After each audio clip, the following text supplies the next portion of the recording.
Hello everyone, Kiko here. So wave 1 had ended a long while ago. I was just too busy to edit and upload the videos I did. And then wave 1 ended and I wasn't sure how to handle the last of the videos I had recorded since wave 1 had ended and it was a week after I had been able to edit them. So I figure I'll just throw in the last bit of bosses that I beat that wasn't shown on video.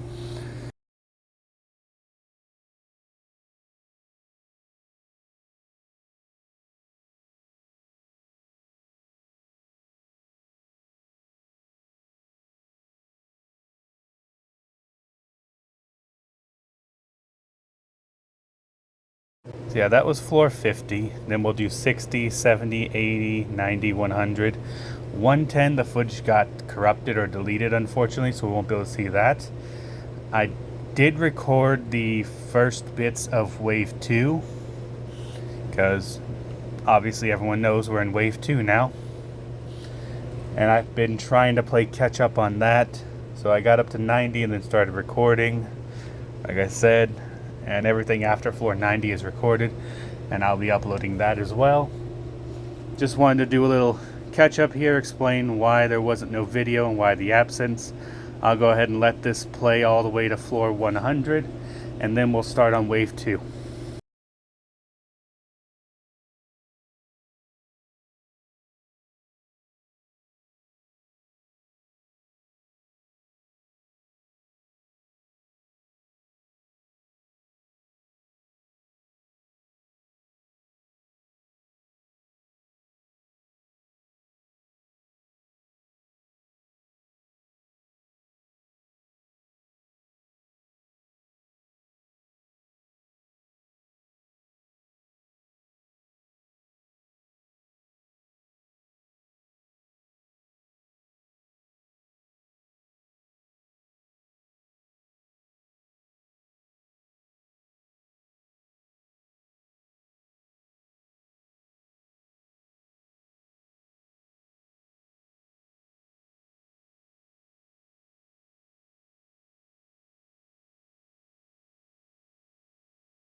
And with this floor ends what I have for wave 1.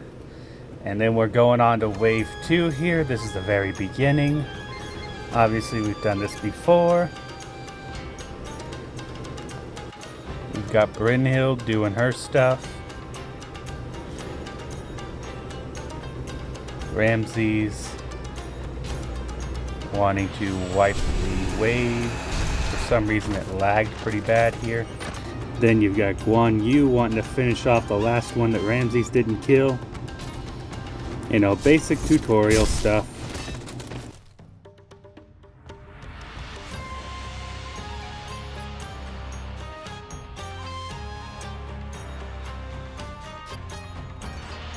We've got pretty Princess Zak over here wanting to wipe the wave with her core. And she does just that because she's the best that there ever was, and ever is, and ever will be. If you can't tell, I really like Zak.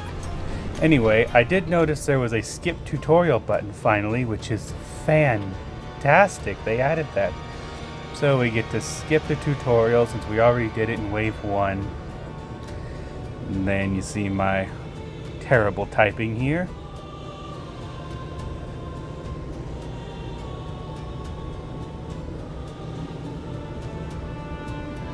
And we get... This was a hard choice. Because I've heard talk of Ramses being really good, but Lady Zak was always really good to me regardless. But in the end I decided to go with Lady Zak, and we'll see at the end of this wave that I made pretty much the correct choice. Because at the end of this, I get what I can only think is a rather low % drop chance of a rare hero. And at the end of this wave, we'll see who I get. And it is Ramses. Immediately I get Ramses after picking Zak. So that's fantastic to actually see. That if I would have picked Ramses, then I would have just got a second Ramses. In the end, though, I don't really think it matters all that much. Or it didn't matter, I should say. Not that I don't think that it actually didn't matter all that much. But it is nice to immediately see Ramses when I was torn between picking Zak or Ramses.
At the start of the game, it's all pretty standard. Nothing too terribly difficult. Nothing that you really have to worry about. That being said, most of my heroes are dead, but still, it's not that difficult. I also took a screenshot there, if you noticed that. Anyway, we get Osiris as our first epic, which I wasn't sure about him when I pulled him, so I went and I asked some people what they thought about him, and people had good recommendations of him, so I did decide to build him a little bit later and throw him into the team. So we'll see that, and we'll see Osiris doing stuff. Maybe. Hold on. Maybe. Yeah, we'll see Osiris doing stuff later because I play all the way up until I get the legendary. Well, I record up until I get the legendary. Yeah, we'll eventually see Osiris doing... Osiris is... I don't want to say he's really good, but he's also not really bad. He's alright. He's great at surviving because he's an HP-based damage dealer. So he's got a lot of tankiness built into him. And he is the sole survivor of a floor later on. I think it's a boss of some sort. He was the sole survivor in that fight. And the boss died of bleed. So Osiris isn't bad. It's also not super good from what I've seen of using him. Anyway, this floor ends off the first video of Wave 2. So I'll see y'all in the next one. Have a good day.